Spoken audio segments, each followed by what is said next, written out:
روجا 25 نه سال روجا رفراندوم کردستان پیروزبایی دبیجمه همو بینرین هجاو همو گله کرد لهر چهار پارچین کردستانه اما راست بکو رفراندوم بویا تپویا کی مهرکری لدست کرد او کو حوالی هجاج بحث کرد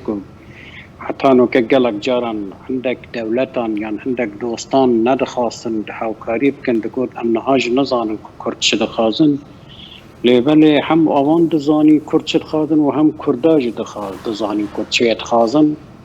بویا لگه باره و رفراندوم او قصا آخریه خواه کرو و بویا کم جار لدیرو که گل کرده لگل کرد هات برسین هره هم چد خازن بله یا نخه لبه باره و گل کرد لباشور کردستان 5 سال بری نها ل 25 دا او بریاره دان و صدی 92% لخلکه کده بله ام سربخویه دخازن یا هری جی حیرمای او بو که العصل دا الوان دولت روجاوایی دولت